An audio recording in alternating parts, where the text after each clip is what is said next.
Ora, muito bem.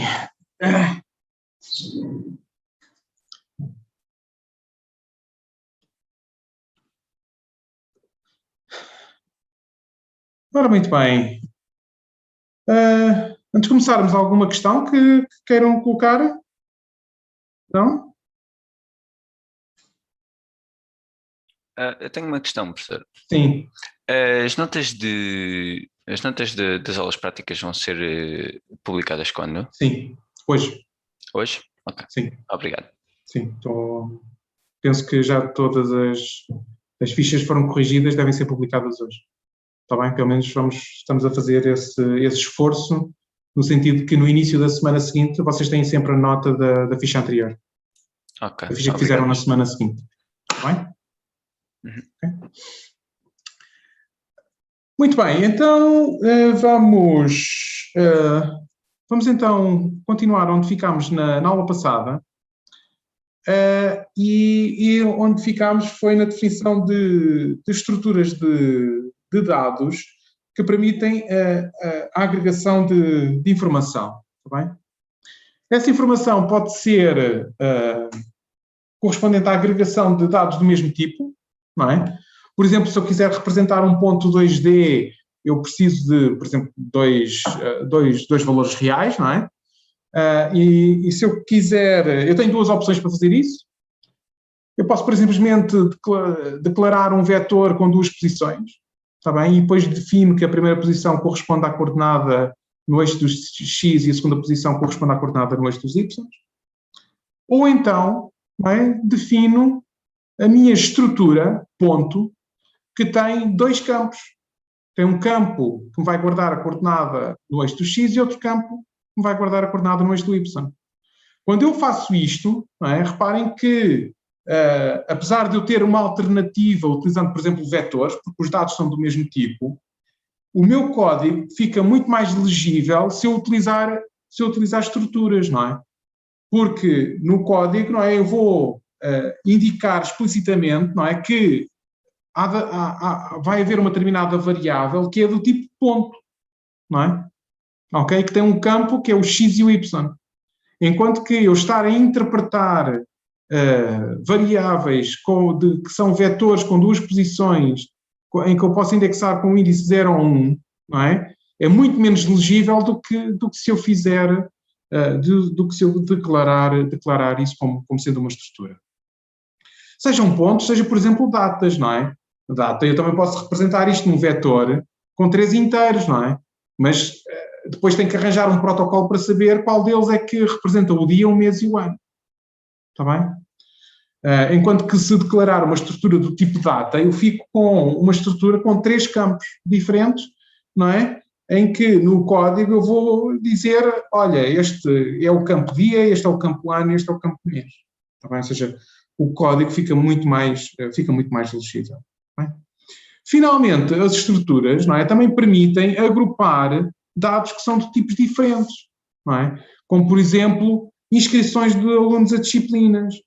Ou seja, eu posso querer indicar, não é, que uma inscrição de um aluno a uma disciplina é um agrupamento de informação que inclui o número do aluno, o código da disciplina e a nota que o aluno tem a essa disciplina. Está bem? Por exemplo, aqui neste exemplo, não é? Eu tenho que a minha estrutura de inscrição contém 3 campos, contém um número, que vai servir para guardar o número do aluno, contém o campo nota, para guardar a nota que o aluno tem, e contém o campo disciplina, que é uma string com 7 caracteres, não é? Para permitir guardar o código da disciplina em que o aluno está inscrito, não é? E ao qual tem uma determinada nota. Ok? Com isto, não é? Eu depois poderia fazer declarações de variáveis que são destes tipos, não é? Ponto, data, inscrição. Tá? Como é que eu faço isto?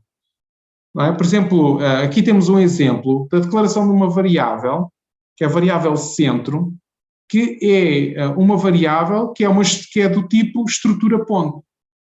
Está bem? Ou seja, esta variável centro não é nada mais, nada menos do que uma estrutura está bem? Ok? Que tem dois campos, tem um campo X e tem um campo Y, está bem? Quando eu declaro a estrutura, eu não sei quais é que são os valores destes campos, está bem? Neste caso, estes, eu não estou a inicializar os campos, está bem? E posso aceder aos campos da minha estrutura, está bem? Utilizando os nomes dos campos, neste caso X e Y, por forma a guardar valores ou consultar a informação que lá está. Aqui embaixo, não é? Tenho aqui esta centro.x igual a 12.3, está a colocar o valor 12.3 no campo X, não é? Da minha variável centro. Está bem? Estou a colocar... Sim? Eu posso ter dentro das estruturas outras estruturas? Podes. Ok. Mas elas têm de ser declaradas fora, certo? Elas têm sempre de ser Sim. declaradas globalmente. Não necessariamente. Não necessariamente? Não necessariamente. Tu, dentro de uma determinada estrutura, tu podes definir uma outra estrutura lá dentro. Ok. Está bem? Não é muito usual, mas isso pode-se fazer. Okay. Obrigado.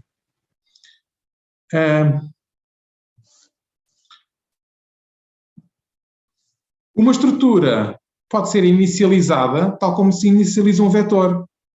Está bem?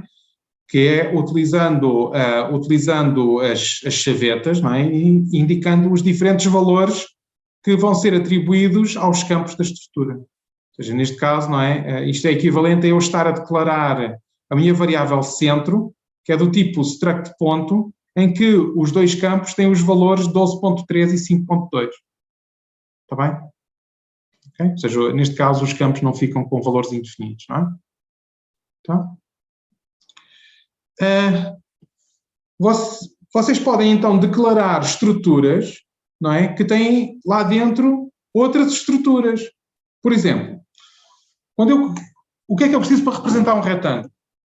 Uma das possibilidades que eu tenho para representar um retângulo no espaço 2D é definir dois pontos de referência, não é? Ou seja, para representar um retângulo, eu posso dizer, olha, eu tenho um determinado ponto A e um determinado ponto B, não é?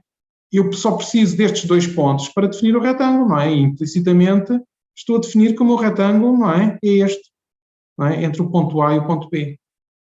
Está bem? Ok?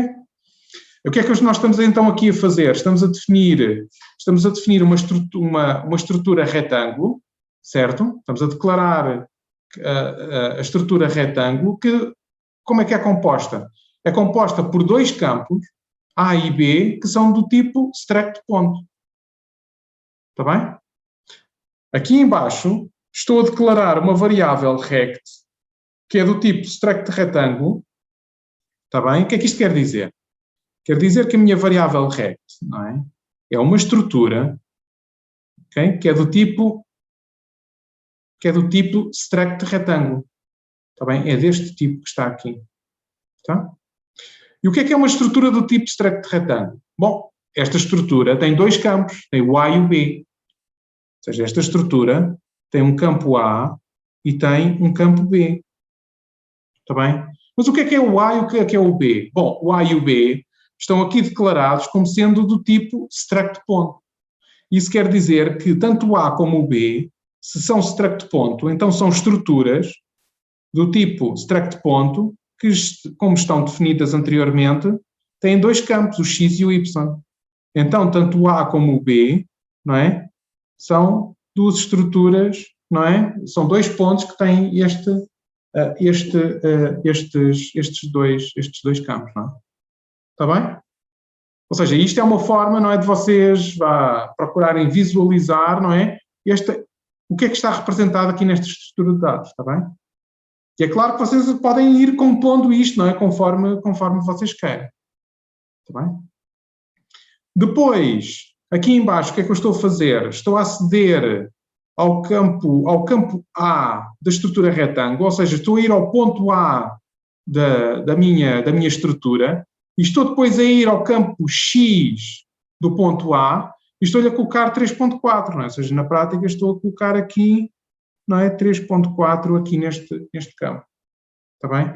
E depois aqui, não é? Estou a ir ao campo Y do ponto B, do meu retângulo, e estou-lhe a colocar, não é? 6.1.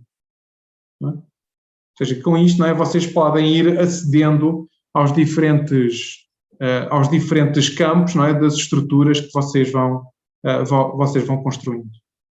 Está bem? Quando vocês vão comparar estruturas, a comparação de estruturas não pode ser feita utilizando o comparador de igualdade. Está bem? Ok? Ou seja, para determinar se duas estruturas são iguais, vocês têm que comparar cada campo da estrutura de forma individual. Tá? Em particular, não é, se a estrutura tiver vetores lá dentro, não é? Porque como já vimos anteriormente, não é, os meus vetores não podem ser comparados com igual a igual, não é? Está bem? Eu tenho que comparar posição a posição. Tá? O que é que acontece quando eu passo estruturas para dentro de funções? Bom, aquilo que acontece é que a passagem de estruturas para dentro de funções é sempre feita por valor. Tá? Se é sempre feita por valor, aquilo que as funções estão a manipular, não é? São apenas cópias das estruturas que vocês passam lá para dentro. Está bem? Ok? Ou seja, aqui, neste exemplo, temos aqui uma função, certo? Temos aqui a função adiciona ponto. O que é que esta função recebe? A função tem dois argumentos, P1 e P2. O que é P1? P1 é um ponto e P2 é outro ponto. O que é que a função vai fazer? Aquilo que a função vai fazer é somar estes dois pontos. E o que é que vai devolver? Vai devolver este tipo de dados, extract ponto. Está bem? Ou seja, vai devolver outro ponto. Está bem? Que, esperemos, não é, corresponda à soma de P1 e de P2. Tá? Dentro da função, o que é que nós estamos a fazer? Estamos a declarar uma variável local, res, para fazer a soma dos dois pontos, não é?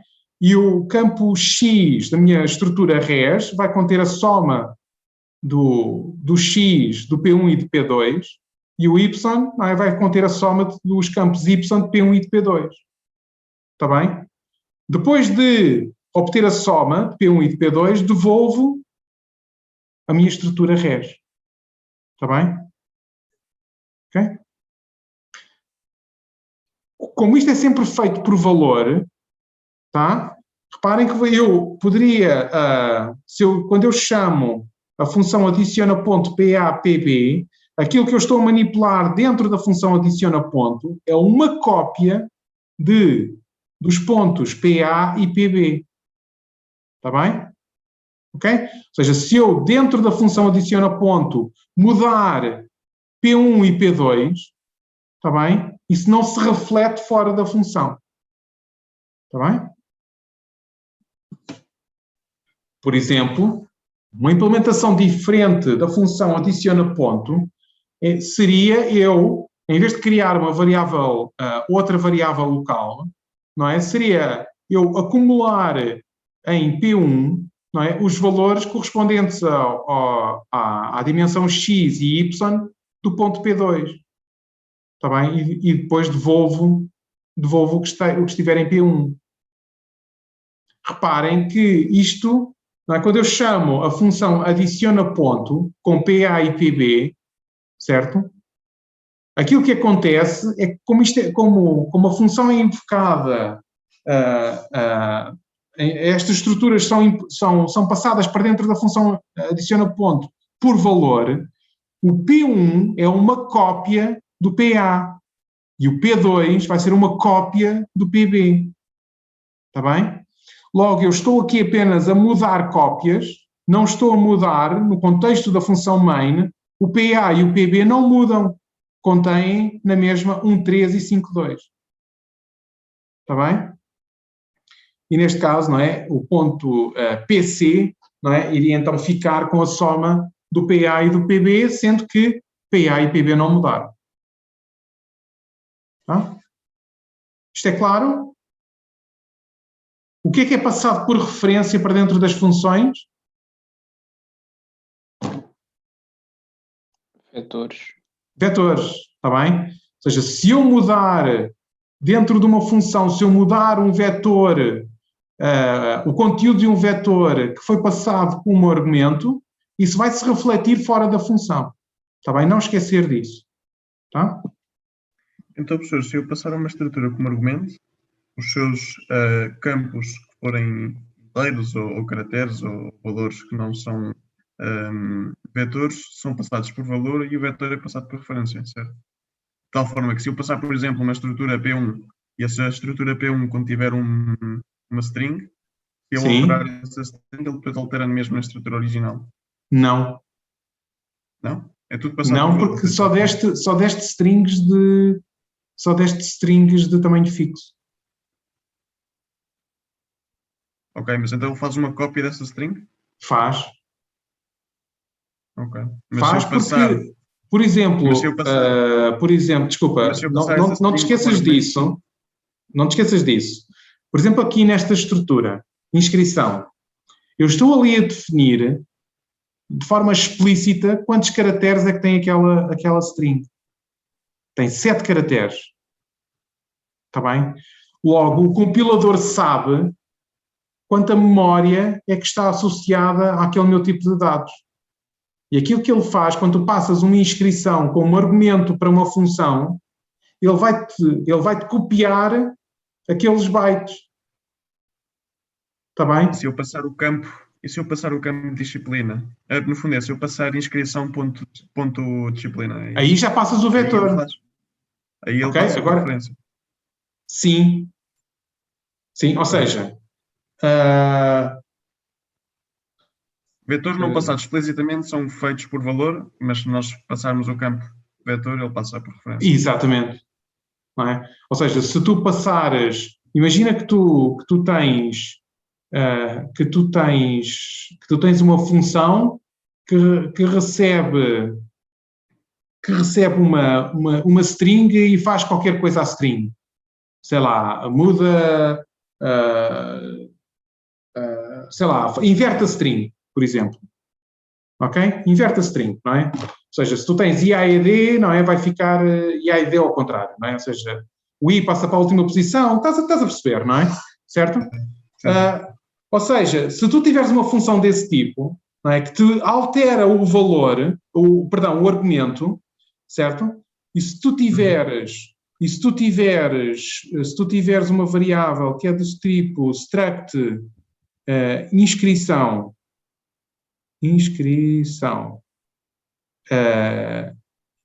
insc, certo? E tu dizes, faz aqui um código qualquer em que tu colocas IAED dentro do campo de disciplina desta estrutura. Se tu depois tiveres uma função, inverte, e depois chamas-lhe insc.disciplina, está bem? Esta passagem aqui é por referência.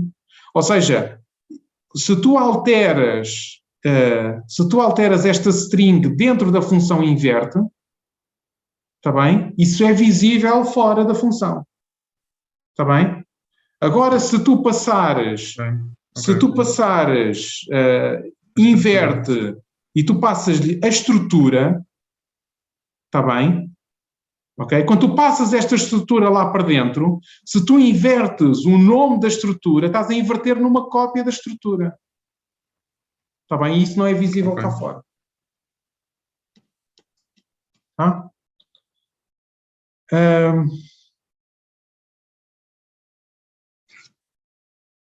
Depois, quando nós lá mais para a frente manipularmos vetores de tamanho variável, está bem? Então aí a coisa já não é assim, não é? Está bem? Mas se o vetor for declarado de tamanho fixo, está bem? Então ele copia isso. Está bem? Caso contrário, aquilo que tu tens lá é apenas uma referência para um vetor e ele só te vai copiar a referência. Mas se tu mudares o vetor, isso é mudado globalmente. Está bem? Havemos depois de ver isso com mais detalhe quando estivermos a falar de vetores de tamanho variável. Está bem? Ou de vetores de tamanho não pré-determinado em compile time. Ou seja, quando nós declaramos uma nova estrutura, na prática aquilo que estamos a fazer é declarar um novo tipo de dados. E este novo tipo de dados pode ser utilizado tal como os outros. Está bem? Em particular, eu posso criar vetores deste novo tipo de dados. Tá? Neste caso, neste exemplo aqui, o que é que nós temos? Estamos a declarar a estrutura ponto, não é? Está bem? Com estes dois campos, x e y, e depois estamos a declarar uma variável, figura, está bem? Que o que é? É um vetor, está bem? Com 100 posições em que o tipo de dados é struct ponto. Ou seja, não é? A minha variável figura, está bem? É um vetor que tem 100 posições, não é? 0, 1, 2, por aí fora, até 99, não é? Os índices começam em 0. E o que é que eu tenho em cada uma das posições? Isto é um vetor de quê? É um vetor de struct ponto. Então, aquilo que eu tenho em cada uma destas posições é um ponto. O que é um ponto? É uma estrutura que tem dois campos. Tem o x e tem o y. Ou seja, tem aqui um x e um y, não é? Um x e um y associado a cada uma destas posições do vetor. Está bem? Ok?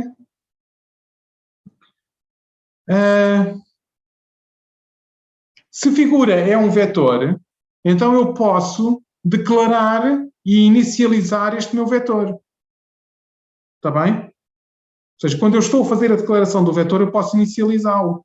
Certo? Ou seja, como nós já tínhamos visto anteriormente, se eu faço um vetor de inteiros, não é? Vamos supor que eu faço o vetor int v 3, que é igual a 2, 10, 15.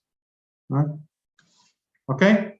Estou aqui a declarar um vetor v, que tem para guardar 3 inteiros, e estou logo a inicializar com os valores 2, 10 e 15. Está bem? Quando eu, na verdade, quando eu declaro um vetor, está bem? Se eu estou a inicializar todas as posições do vetor, eu escuso de indicar aqui este tamanho. Está bem? Ou seja, se eu declarar, por exemplo, x, e agora não indico o tamanho, não é? E agora coloco 0, 1, 2, 3, 4, está bem? Ok? Aquilo que vai acontecer é que o compilador vai saber que este meu vetor vai ser um vetor com 5 inteiros. Está bem? E eu não vou explicitamente colocar aqui o número de elementos que o vetor tem. Isso está implicitamente na inicialização do vetor. Tá? O que é que acontece aqui nesta figura? Esta figura está declarada, não é? É uma variável que está declarada como sendo um vetor, certo? Que é do tipo struct ponto. Tá? Se eu fizesse apenas struct figura abre e fecha, está bem? Assim, isto vai dar um erro. Porque ele está à espera, não é? O compilador não sabe quantos elementos é que vai ter esta variável figura. Está bem? Certo? No entanto... Não seria struct ponto figura, certo? Desculpa? Não seria struct ponto? Sim, peço desculpa. Falta aqui ponto. Sim, muito obrigado. Está bem? Faltava ali. Isso seria outro erro de compilação. Está bem? Ou seja, ele tem que ter aqui o tamanho, não é? Outra forma de ele saber o tamanho é eu inicializar o vetor, como fiz aqui em cima. Está bem? A questão é que figura não é um vetor de inteiros, não é? Como figura é um vetor de pontos, eu tenho que indicar em cada elemento, para cada elemento do meu vetor, não é? Tenho que indicar um ponto. Então, se um ponto é uma estrutura com dois campos, não é? É isso que eu estou a indicar aqui. Não é? Ou seja, isto aqui vai ser o valor de x do meu primeiro elemento do vetor, não é? Este vai ser o meu elemento y do primeiro elemento do vetor, não é? Ou seja, isto tudo que está aqui, não é? Está bem? Vai ser aquilo que vai ficar na posição 0 do meu vetor figura, não é? Depois isto aqui vai ser a posição 1 e aqui vai ser a posição 2, não é? Está bem? Logo, o meu vetor figura vai ter 3 elementos. Certo? Se eu ainda declarasse aqui e dissesse, ainda tenho aqui um 5,6, não é? Então o meu vetor figura teria 4 elementos. E assim sucessivamente, não é? Ou seja, ele tem que, de uma forma, vocês têm que indicar de forma explícita, não é? Qual é que é o tamanho do vetor. Tá? Ok? Quando vocês inicializam um vetor, vocês podem não inicializar as posições todas. Tá? Quando vocês só inicializam parte das posições, então as restantes posições são inicializadas a 0. Tá? Por exemplo, se vocês fizessem algo como int x 10 igual a 1, 2, 3, está bem? Aquilo que vocês estão aqui a fazer é, estamos a declarar um vetor x que permite guardar 10 inteiros. Nas 3 primeiras posições está 1, 2 e 3, e nas restantes posições estão inicializadas a 0. Está bem? Ok? E isso é feito de forma implícita. Se vocês não colocarem aqui inicialização nenhuma, então este vetor vai ficar com um lixo qualquer. Está bem? Como já tínhamos visto anteriormente.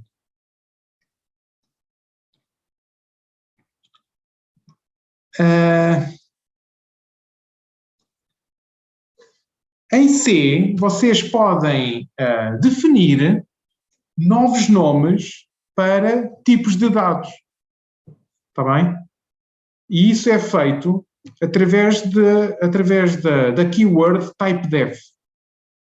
Ou seja, a keyword typedef permite associar um nome qualquer que vocês queiram definir a um tipo de dados que já existem. Está bem? Por exemplo, vamos imaginar que eu quero fazer um programa que vai manipular inteiros. Eu posso, por simplesmente, não é, começar a utilizar int por todo o lado. Está bem? Certo? Não tem problema nenhum. No entanto, se mais tarde vocês descobrirem, eu quero que este programa, em vez de manipular inteiros apenas com 32 bits, me manipule inteiros com 64 bits, todas as vossas variáveis que foram declaradas com int vão ter que passar a ser long int. E vocês têm que percorrer todo o programa e alterar todo o código para onde estava int, vai ter que passar a ficar long int. Está bem? Outra alternativa, sim? Mesmo com esta alternativa, depois há aquelas funções que chamam por tipo, sei lá, o printf, já não %d, já não devia ser %l, porcentagem L, para ele conseguir chamar no inteiro long. Sim. Mas tu aí tens que definir, se tu estás a definir um novo tipo de dados, em princípio tu vais definir uma função, não é, que sabe como manipular esse tipo de dados. Está bem? Ou seja, se tu tens uma função qualquer que mostra-me este tipo de dados ao utilizador, está bem? Em princípio tu deverás fazer o teu print de um inteiro. Está bem? E se tu mudas o tipo de base, também tens que mudar o comportamento da função, tal como tu estás a referir, não é? Se o teu inteiro, por exemplo, passar a ser um inteiro de precisão arbitrária, que essencialmente para tu teres isso, na prática tu vais ter que mudar a tua representação para passar a ser um vetor, ainda tens que mudar muito mais código, não é? Mas se tu conseguires encapsular isso dentro de funções, consegues não ter que propagar isso tudo pelo teu código todo. Está bem?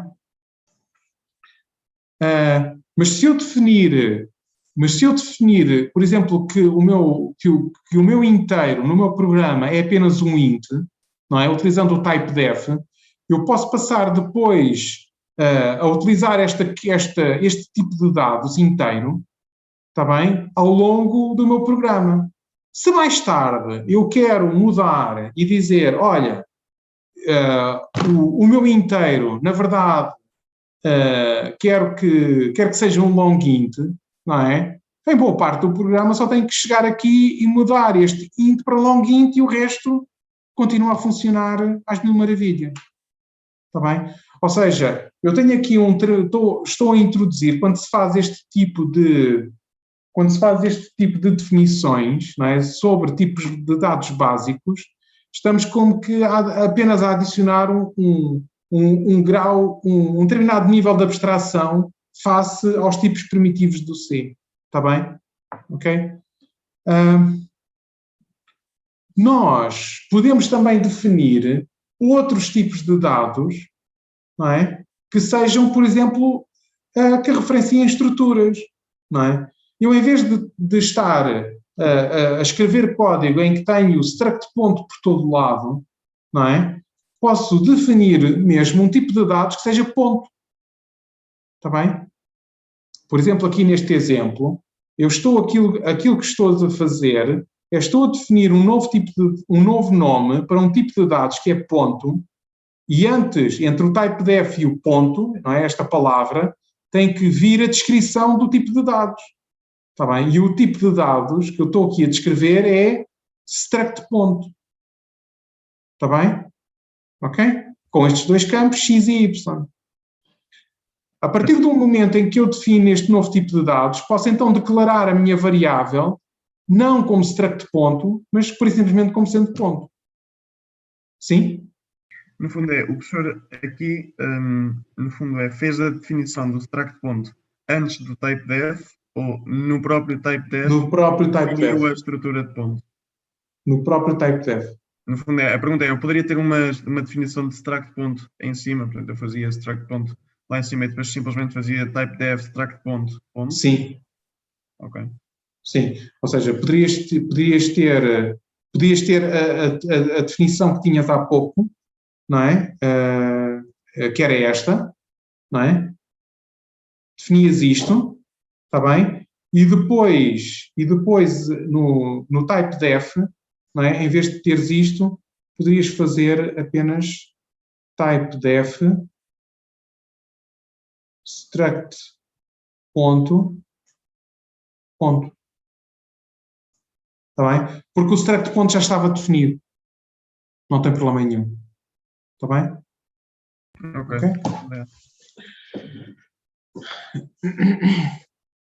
Professor, Sim? o professor está a escrever com maiúscula o nome do tipo novo por alguma convenção ou só por acaso? É uma convenção, sim. Ok, obrigado. Está bem, mas normalmente os tipos primitivos são, vêm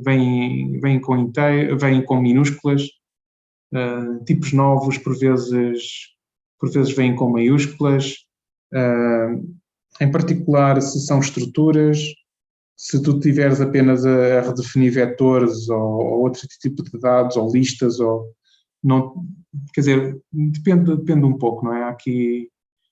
Há outro tipo de convenções que são como que um pouco mais fortes do que a definição dos tipos de dados. Tá bem?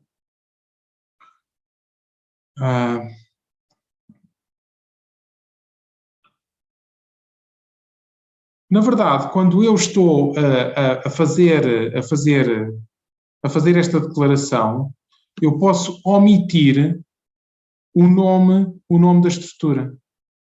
Eu posso declarar que ponto é apenas uma estrutura que tem dois campos. Ok? Por exemplo, se eu quiser declarar um complexo que tem um campo real e um campo imaginário, está bem? Eu posso omitir dar um nome a esta estrutura aqui. O que é que isto faz? Isto vai-me obrigar a que, quando eu quero declarar um complexo, eu tenho que o fazer sempre desta forma. Está bem? Utilizando sempre um nome complexo. Porque struct complexo não existe. Porque eu não lhe dei nenhum nome aqui. Está bem? Ok? No entanto, se eu fizer typedef struct complexo, com o campo real e imaginário, não é? Eu posso então declarar uma variável que é do tipo complexo, ou então posso declarar uma outra variável que é do tipo struct complexo. Está bem? Posso utilizar os dois nomes para essencialmente são a mesma coisa, não é? Está bem? São apenas duas designações diferentes. Eu, pessoalmente, quando redefino ou quando estou a definir novos tipos de dados, não é? E não coloco nomes aqui, não é? Está bem? Não coloco nomes aqui para evitar depois ter confusão mais para a frente. Não é? Não quero estar a utilizar dois nomes para essencialmente estar a designar a mesma coisa. Está bem? Por isso, acho que é preferível então não dar os nomes às estruturas quando estamos a definir novos tipos de dados deste tipo, não é? Mas pronto, em termos da linguagem podem fazê-lo, mas pessoalmente eu não aprecio muito isso.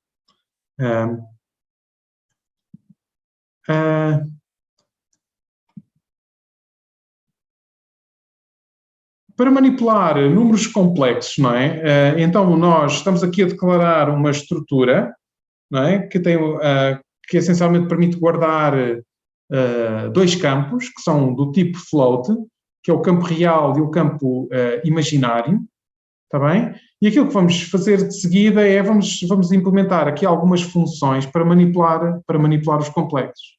Em particular, vamos, por exemplo, começar por implementar a função soma, que soma dois complexos.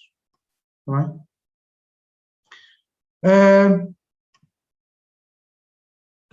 Como é que eu posso fazer a soma de dois complexos? Neste caso, o soma complexo é então uma função que tem dois argumentos, o A e o B, não é? Que são do tipo complexo e vão devolver um complexo. Tá? Eu estou aqui a declarar uma variável soma, está bem?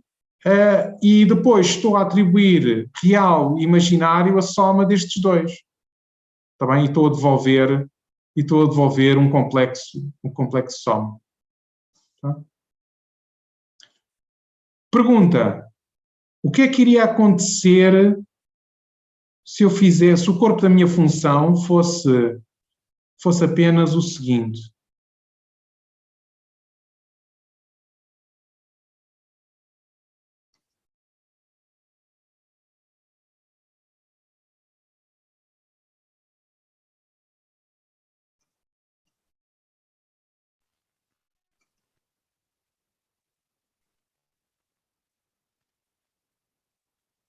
Isto iria mudar alguma coisa? Exatamente o mesmo. Seria exatamente o mesmo porquê? Eu aqui estou a mudar este argumento. Mas porque passa por valor e eu depois devolvo o valor. No fundo eu depois devolvo a estrutura, mas está a criar uma cópia de A. Exatamente. Perfeito. Está bem? Ou seja, eu aqui como estou apenas a manipular cópias, porque o complexo é uma estrutura e as estruturas são passadas por valor, não é? Aquilo que eu estou a manipular dentro da função soma complexo são apenas cópias dos argumentos que são passados para dentro da função soma complexo, não é? E como tal, isto não tem efeitos secundários fora da função. Está bem? Ok? Muito bem. Vamos supor que eu tenho então a função lê número complexo. Esta função vai ler do standard input um complexo e vai representar essa informação numa estrutura complexo e vai devolver, está bem? Então, aquilo que nós estamos a fazer, estamos a criar aqui a nossa variável A, que é do tipo complexo. Estamos a ler primeiro a parte real, depois o sinal, depois a parte imaginária e depois apenas o I, não é? Ou seja, se o utilizador introduzir 3 mais 4i, não é? Aquilo que nós iríamos ficar era que na nossa variável A a variável A é uma estrutura, não é? Porque é um complexo, que tem a parte real, não é? E tem a parte imaginária, não é? Aqui são 2 pontos. E eu iria ler aqui o 3 para a parte real, não é? E depois o 4 para a parte imaginária, não é? E este I é apenas consumido, não é? Aqui para esta variável, mas não faço nada com isto. Está bem? E no final vamos retornar a nossa estrutura. Está bem? Ok?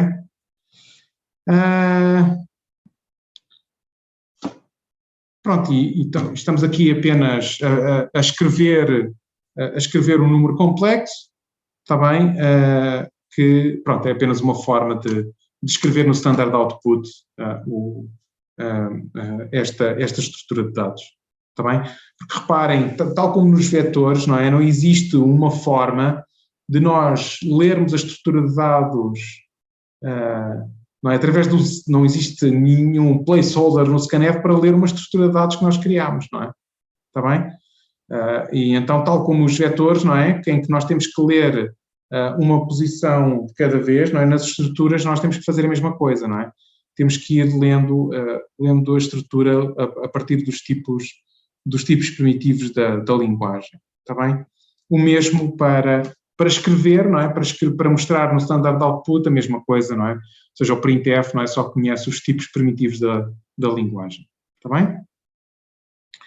Com isto, eu posso então fazer um programa, não é? Em que eu declaro 3 complexos, o A, B e a soma, leio, invoco a função ler número complexo, em que leio do standard input do utilizador um complexo e guardo na minha variável A, leio outro número complexo e guardo na variável B, faço a soma de A com B, não é? Guardo na minha variável soma e depois escrevo e mostro ao utilizador o número complexo, não é? Ou seja, para o standard output escrevo a soma. Está bem? Alguma questão até agora? Isto é claro? Ok. Aquilo que nós vamos fazer de seguida é, vamos supor o seguinte. Vamos supor que aquilo que eu quero é ter um programa que aquilo que faz é permite ao utilizador inserir um número de aluno e consultar quais é que são as notas que um aluno tem a cada uma das disciplinas a que está inscrito. Está bem? E então o nosso programa vai ter essencialmente 2 passos. Está bem? Vai ter um primeiro passo em que vai carregar, vai ler para uma estrutura de dados todas as notas de todos os alunos que estão inscritos, não é? Às diferentes disciplinas, e depois vai ter uma outra parte em que aquilo que nós vamos fazer é vamos ler um número de aluno que o utilizador vai introduzir e por cada número de aluno que o utilizador introduz, vai mostrar as notas desse aluno às diferentes disciplinas em que ele está inscrito. Está bem? Uma inscrição vai corresponder, como vimos anteriormente, a um número de aluno, à sigla da disciplina onde ele está inscrito e à nota que ele tem. Está bem? Como é que nós vamos ler as inscrições dos alunos todos, às disciplinas todas? Vamos ter que definir aqui um protocolo com o utilizador, não é? O utilizador primeiro vai dizer quantas inscrições é que vai introduzir, está bem? Neste caso, vamos supor que ele diz, olha, vou introduzir 3 inscrições, e depois vai indicar para cada inscrição o número de aluno, a nota e a sigla da disciplina respectiva. Está bem? Okay. E depois de carregar esta informação toda, não é? Depois temos então a nossa parte de consulta de informação.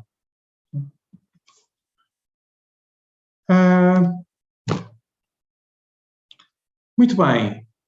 Então, aquilo que nós vamos procurar então representar, vamos começar por representar uma inscrição.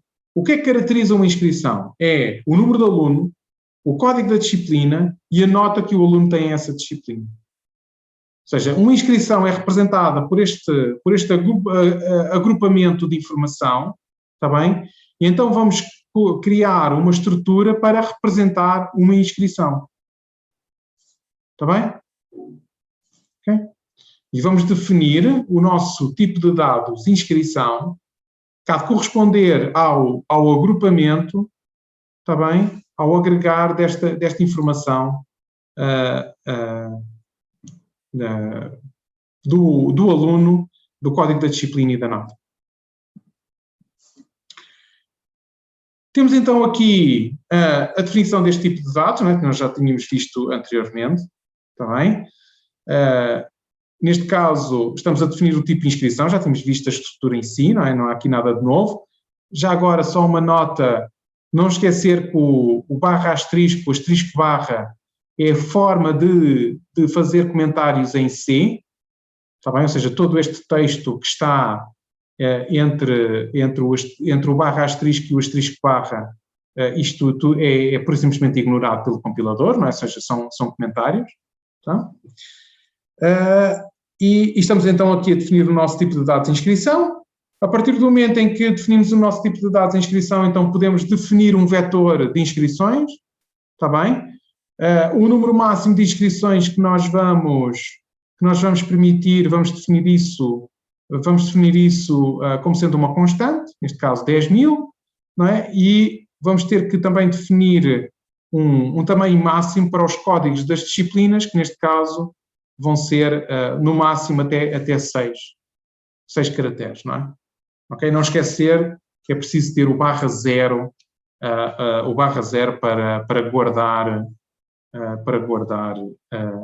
para marcar o final da string, está bem? Então, o que é que vai acontecer no nosso main? No nosso main, essencialmente, aquilo que nós temos que fazer, temos que declarar o nosso vetor de inscrições. Essencialmente, temos que alocar o máximo que pudermos para guardar as inscrições todas, está bem? Que é isso que estamos aqui a fazer. Ou seja, esta variável insc é um vetor de inscrições com um número máximo de inscrições, está bem? Número de inscrições vai guardar o número de inscrições que o utilizador introduz, que não tem que ser igual ao máximo, não é? Ou seja, nós estamos a alocar um vetor com 10.000 posições, mas o utilizador pode simplesmente introduzir, sei lá, 1.000 inscrições, ou 5.000, ou 2.000, ou aquilo que for, está bem? E este número de inscrições vai ser então a nossa variável, que essencialmente vai indicar quantas posições do meu vetor é que de facto estão ocupadas com informação relevante, está bem? Então, aquilo que vai acontecer, estamos aqui vamos começar por invocar a função lê todas as inscrições, que aquilo que vai fazer vai ler do utilizador as inscrições todas e vai carregar neste meu vetor insc. Está bem? Notem que o vetor é passado aqui para dentro por referência, logo a função lê todas as inscrições vai mudar o conteúdo do vetor e isso vai ser visível no main, não é? O que é que a função vai devolver? Vai devolver um inteiro com o número de inscrições que foi de facto lido do utilizador. Está bem? Ok? Que nós vamos guardar nesta variável número de inscrições. Depois de nós lermos e de carregarmos o nosso vetor de inscrições, não é? Temos aqui depois uma parte de consulta, não é? Então, ou seja, carregamos os dados para este vetor, não é? E depois temos aqui uma parte da consulta em que nós lemos o número do aluno, está bem? E enquanto o número do aluno for positivo, vamos chamar a função mostra notas de aluno, que recebe as inscrições todas, o número de inscrições, porque é preciso saber neste vetor de facto quantas inscrições é que estão lá, está bem? E o número de aluno que estamos a pesquisar. Está bem? Ok? E esta função mostra no terminal as notas desse aluno e depois passa a ler o número do aluno seguinte que estamos a pesquisar. Está bem? E estamos aqui neste ciclo até que finalmente o utilizador introduz 0 e então o nosso programa termina. Está bem? Notem que nós ainda não definimos estas duas funções, lê todas as inscrições e mostra notas de aluno. Estamos aqui a declarar o protótipo, não é? Está bem? Em que nós só temos que declarar o nome das funções, os respectivos parâmetros, está bem? E o tipo de retorno. Está bem? Por forma a que nós possamos ter aqui na nossa função main as invocações às funções e depois mais tarde definir o que é que de facto essas funções fazem. Tá? Então, aqui o ler todas as inscrições, então aquilo que vai fazer é ler primeiro o número de inscrições, não é? Que nós estamos a guardar nesta variável local n. Se o utilizador diz, eu vou introduzir 2000 inscrições, não é? Então, no nosso for, o nosso for vai ter 2000 iterações, certo? E que em cada iteração lê o número do aluno, lê a nota que o aluno tem e lê o código da disciplina. Está bem? Percentagem D para ler 2 inteiros, não é? E depois percentagem S para ler a string. Tá? Notem que para dentro, quando estamos a chamar o scanf, nós como que queremos que o número e a nota sejam passados por referência, não é? Não esquecer o i comercial. Disciplina vai ser passado por referência porque é um vetor de caracteres, está bem? Então não precisa do i comercial. Tá? E então aqui estamos a alterar o nosso vetor de inscrições, não é? De forma destrutiva, não é? E depois no final estamos a devolver um número de facto de posições do vetor que ficou preenchido. Está bem? Na função mostra notas de aluno, recebemos as inscrições, o número de inscrições que estão dentro do vetor, não é? E o aluno que estamos a pesquisar, e vamos percorrer o nosso vetor, não é? Um ciclo for normalíssimo, não é? E temos que verificar para cada uma das inscrições se essa inscrição corresponde ou não ao aluno que estamos à procura, não é? Se o número de aluno for igual ao número que está guardado numa determinada inscrição I, não é? Então fazemos um printf em que mostramos a disciplina e a nota que o aluno teve a essa disciplina. Não é? Ok? Alguma dúvida? Isto é claro? Sim, tem dúvida, professor. Então, força. Eu achava que o if, sempre que colocávamos if, tínhamos que colocar else. Não é preciso. Não. Porque se o corpo do else for vazio, não precisas colocar o else. Está bem? Ou seja, quando colocas o if, o else é opcional. Está bem? Ok.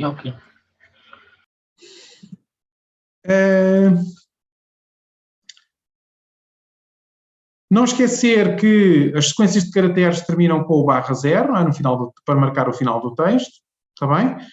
O percentagem S no scanf apenas consome os caracteres até encontrar um espaço, uma tabulação ou o caractere final de linha ou final de fecheiro.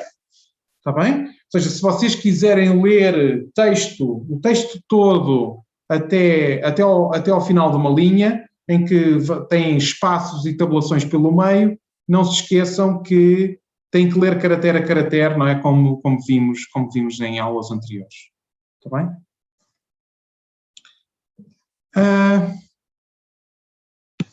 Como é que eu poderia fazer para mostrar as notas de uma disciplina? Ou seja, aqui o objetivo nesta função, na função mostra notas de disciplina, é a função recebe todas as inscrições, não é, dos alunos às disciplinas todas, ou seja, recebe o mesmo vetor, recebe n, que é o número de facto de inscrições, não é? Ou seja, o número de posições do vetor que de facto estão preenchidas com inscrições, e recebe o código de uma disciplina, não é? Ou seja, eu posso querer, não é, ver, por exemplo, apenas as notas da disciplina de EAD. Está bem? Como é que eu poderia fazer isto? Alguém?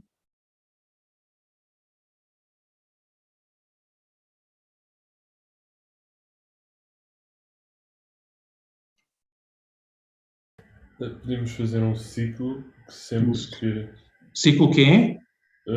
pode ser um for Pode ser um for, de i igual a 0 até o i igual a 0, e menor que, pronto, a quantidade de notas que nós inserimos. n, não é? Sim. I mais. Este i tem que ser declarado aqui em cima. Sim, exato. Certo? Uhum. E depois? Quando if Se o v de i ponto disciplina for igual disciplina for igual, como é que eu faço isso? pois. Igual. Igual. Funciona assim com A DISC.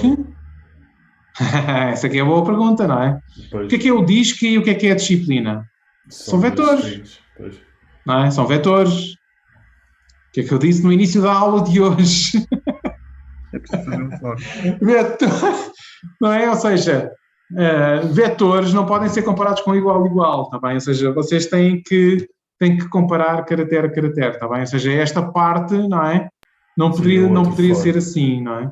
Seria então outro for aí. Ou podes fazer um for, ou então existe uma biblioteca, não é, que já com funções para manipulação de strings, está bem, que é o string.h, em que vocês podem fazer include no vosso programa, está bem, e com isso vocês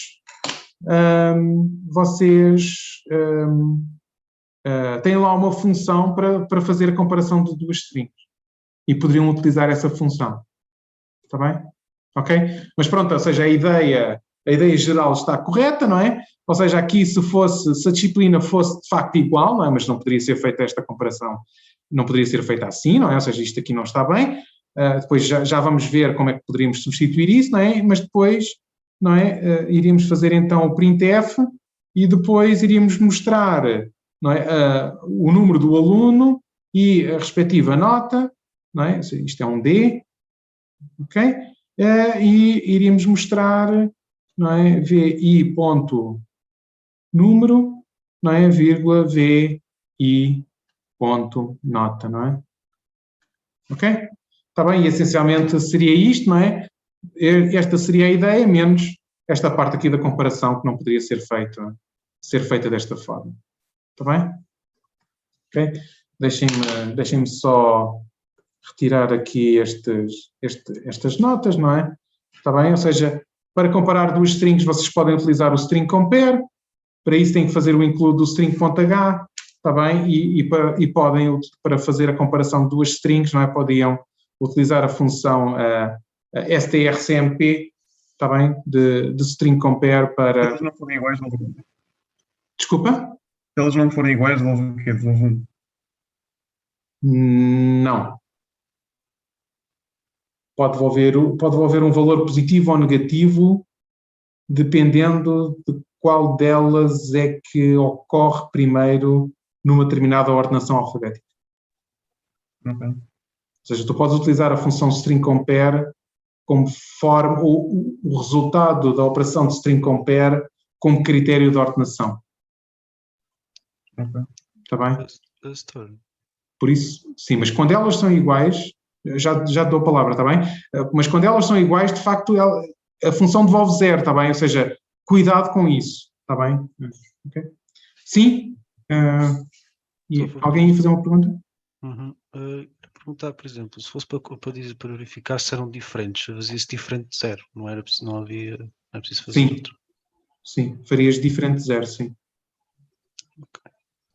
Okay? Ou seja, essencialmente ele vai devolver qualquer coisa que não vai ser zero, não é? E então basta tens duas formas de fazer isso. podes utilizar aqui o diferente de 0. Está bem? Ou seja, tu sabes qual é que é o operador diferente? Sim, sei o operador diferente, ponto de exclamação, igual. Igual, exatamente, perfeito, exatamente. Ou podes fazer isso, ou então podes negar isto. Está bem? Existe também um operador de negação, que é o ponto de exclamação. Ok. Está bem? E então poderias, por exemplo, só fazer isto assim. Ok. Está bem? Ou seja, o ponto de exclamação nega-te vá no sentido do C, está bem? Eu que está lá dentro. Como é que eu vou te explicar isto? Isto é como se fosse uma negação lógica. Se o string compare, por exemplo, vou fazer aqui qualquer coisa aqui ao lado, não é? Ou seja, se tu tens, imagina que tu tens duas variáveis A e B que são inteiros, está bem? Se tu quiseres comparar, não é? Fazer a comparação de igualdade, não é? Tu podes fazer assim. Certo? Ok? Sim. Comparas ver se o A é igual ou não ao B. A outra forma que tu tens de fazer, não é? Para verificar se eles são diferentes, tu podes fazer ou utilizar o operador de diferente, está bem? Ou então podes negar a igualdade. Certo? Ok. Ou seja, o operador ponto de exclamação é um operador que nega esta expressão. O que é o negar em C? Está bem? Na verdade, não existe a noção do booleano em C. Essencialmente, o falso é 0 e qualquer coisa que não é 0 é true, é verdadeiro. Está bem? Ou seja, mesmo um valor negativo é uma coisa que é diferente de 0, então isso vai ser interpretado como sendo verdadeiro em C. Está bem? Então, se tu aplicares este operador ponto de exclamação a algo que é 0, isso resulta em 1. Se tu aplicares o ponto de exclamação a algo que é diferente de 0, resulta em 0. Está bem? Ok. Ok? Entendi. Pronto. Porque algo que é diferente de 0 é falso, então... perdão. Algo que é diferente de 0 é verdadeiro, não é? E então a negação disso é o falso, que é o 0. Está bem? E se tu tens algo que é falso, a negação disso é verdadeiro, que ele interpreta sempre como 1. Está bem? Ok, está. Mais alguma questão? Não? Cuidado com esta questão do string compare, está bem? Porque isto, ou seja, ele devolve 0, não é? Ou falso, quando as strings são iguais. Está bem? Por isso, cuidado com isso. Tá? De seguida, aquilo que eu vou apresentar de seguida são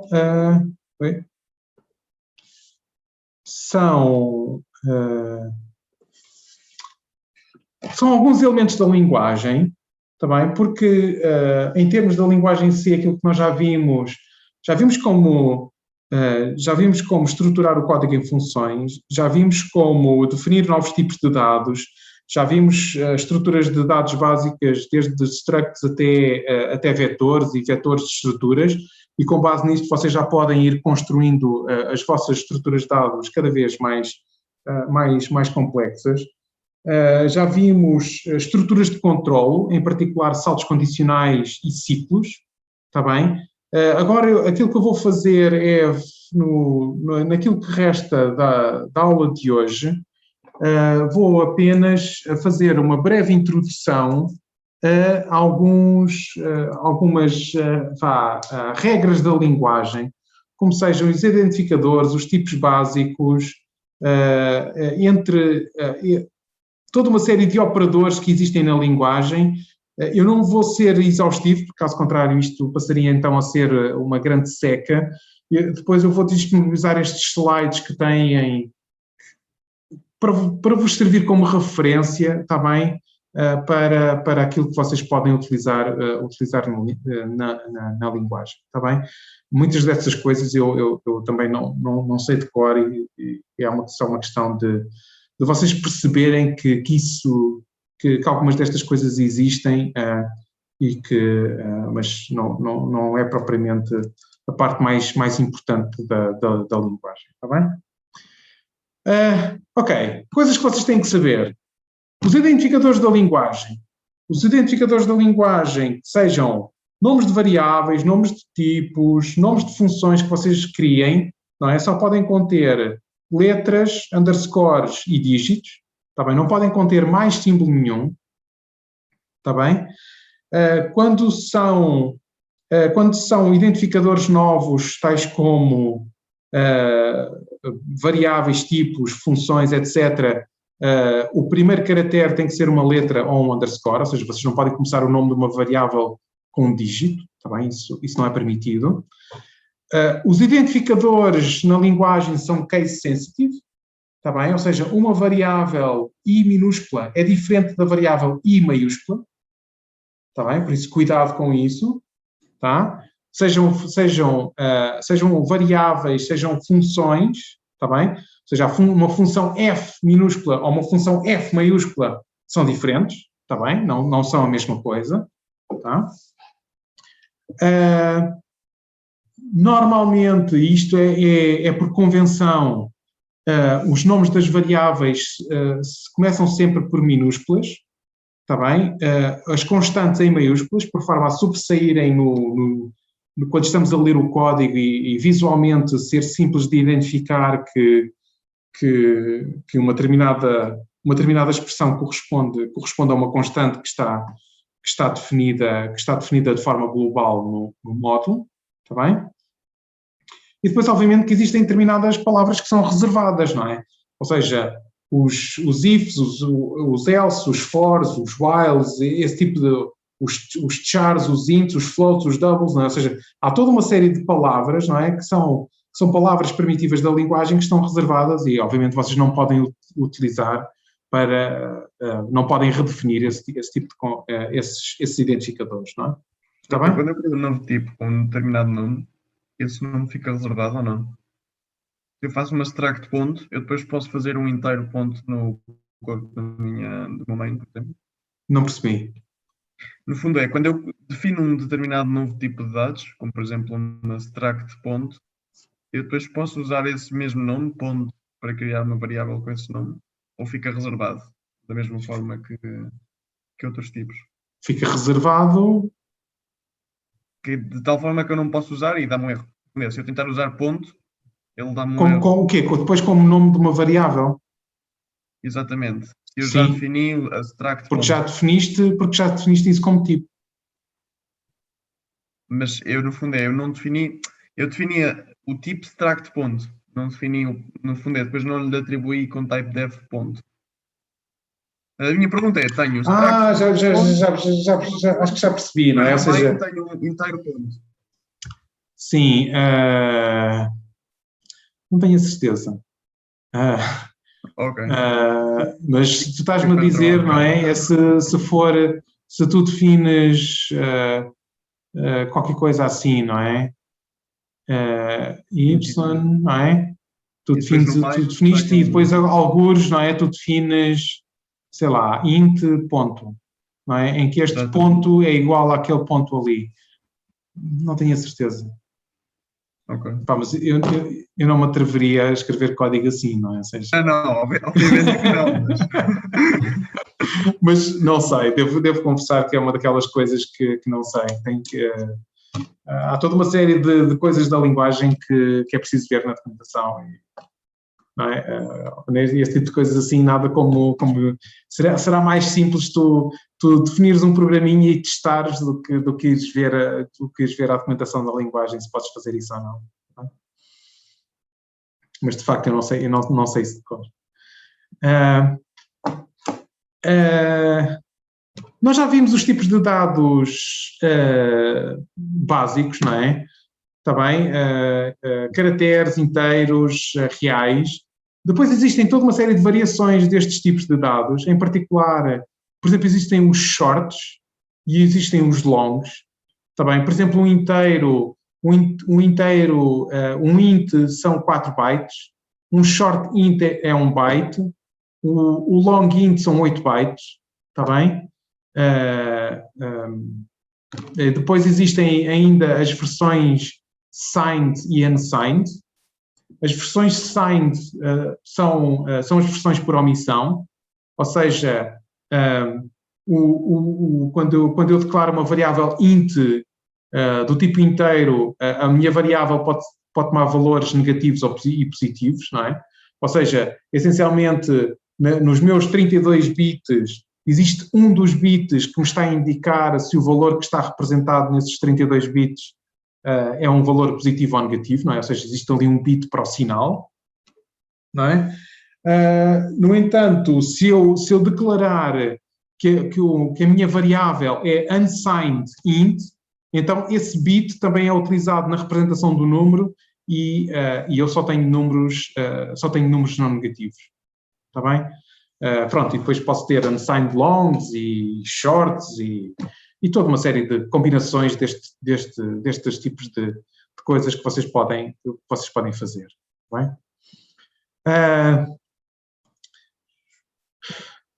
Pronto, isto são relativamente aos tamanhos, está bem? Existe uma forma de vocês obterem os tamanhos dos tipos de dados, que é utilizando a função sizeof. O sizeof, vocês podem passar como argumento da função sizeof um determinado tipo de dados e ele diz-vos quantos bytes é que esse tipo de dados ocupa, está bem?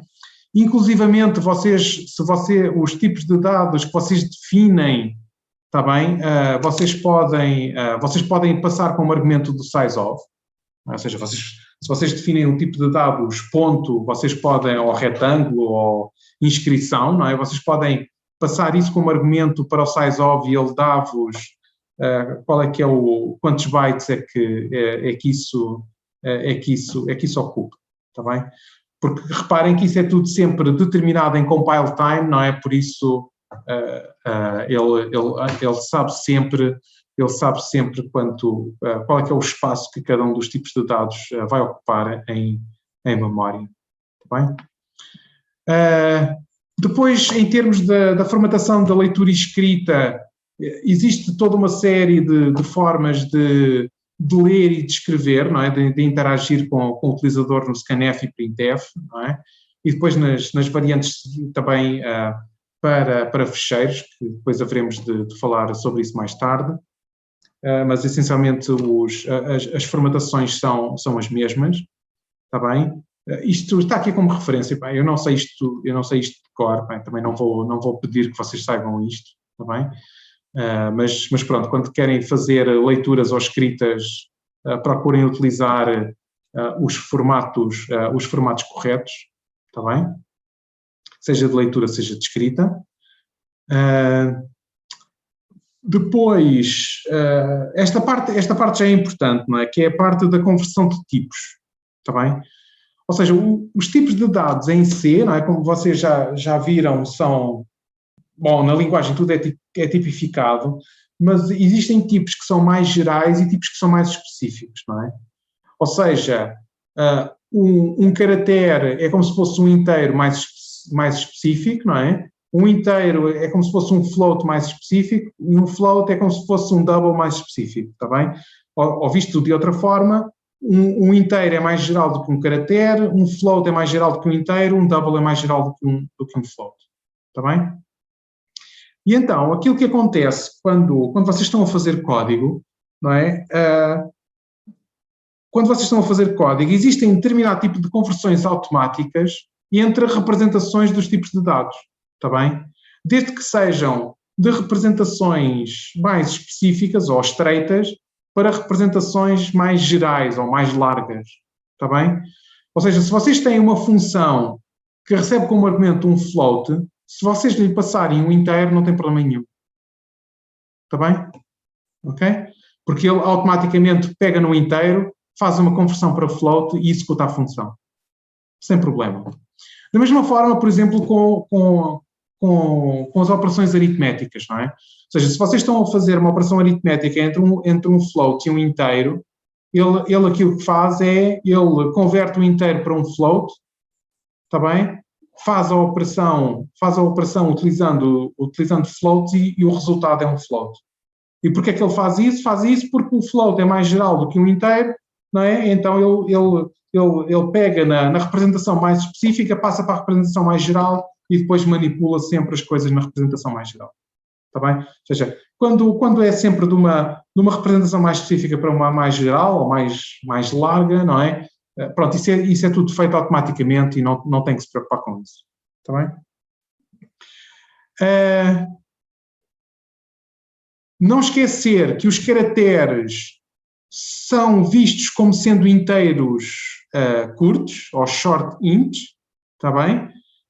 Então, na prática, um vetor de caracteres, nós temos que cada posição de caractere, cada posição de uma string é vista como contendo a representação do código ASCII de cada um dos caracteres, e então vocês podem fazer operações tal como verificar se um determinado caractere, por exemplo, é um dígito ou não. Vocês podem só fazer a comparação e verificar se está entre o 0 e o 9, não é? Utilizando este tipo de comparação, como está aqui, não é?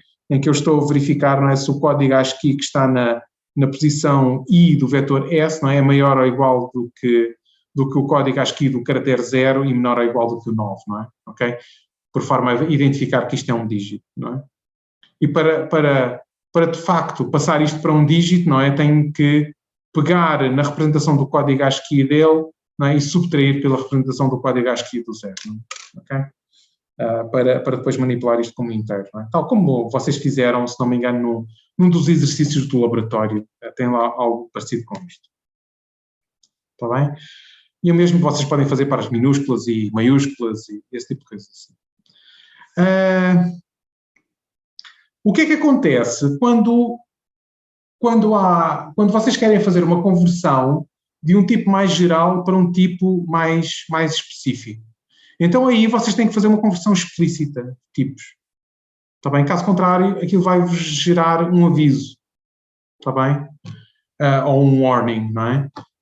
Mas o código que nós aceitamos, não é? No Mushak, já ficam desde já a saber, não é? O código tem que vir sem warnings nenhuns. Está bem? Por isso, se vocês compilarem o vosso código, por exemplo, pegando no conteúdo uma variável que é um float e se atribuírem uma variável que é um inteiro, normalmente aquilo que vai acontecer é ele vai-vos dar um aviso, está bem? Que vocês podem ignorar ou não, está bem? Porque o aviso eventualmente pode ser importante. E por isso a forma de evitar que esse aviso seja produzido é utilizando uma conversão forçada de tipos. Está bem? Ou seja, vocês podem, neste caso aqui temos uma variável I, não é, que é declarada como sendo um inteiro. Nós estamos-lhe a atribuir, neste caso, o valor 2.34, está bem? E estamos a converter de forma explícita o 2.34 para um inteiro. Está bem? E obviamente que isto aqui é uma constante, não é? Mas isto aqui podia ser o resultado de uma expressão qualquer, está bem? Mas a forma de conversão seria a mesma, não é? Ou seja, vocês têm que indicar aqui qual é que é o tipo de dados para o qual querem converter esta expressão. Setora, sim? Quando se faz essa conversão para inteiro, quando é 2.34, pronto, é 2, mas se for 2.65, continua a ser 2. Eu acho que ele faz a truncagem. Quando é uma conversão, tens uma conversão explícita, eu acho que ele faz uma truncagem de float para inteiro. Está bem? A conversão de double para float, eu não sei se é uma truncagem, se é um arredondamento. Nem sei se isso está definido na linguagem. Ok. Está bem? Repara que existe... Ao round. Existe a função round Sim, ou seja, tu depois tens, tu depois tens forma de fazer isso, não é? Tens algumas funções que fazem isso. Tens o floor, tens o seal, tens o round para fazer arredondamentos, o floor arredonda para baixo, o seal arredonda para cima. Pronto, tens esse tipo de funções que, se não me engano, estão na biblioteca math.h. Está bem? Eu penso que seja esse o nome da biblioteca. Está bem? Se tu queres arredondar, não é? Tu pegas no float, somas-lhe 0.5 e depois truncas, não é? Ok? Também não é... Essencialmente deverá ser isso que o round faz, não é? Ou seja, mas pronto, se quiser chamar a função, chamas a função. Reparem que a conversão explícita de tipos só é necessária quando eu estou, pelo menos para já, depois haveremos ainda de voltar a este tópico, é necessária quando eu estou a converter dados que estão num tipo mais geral para um tipo mais específico.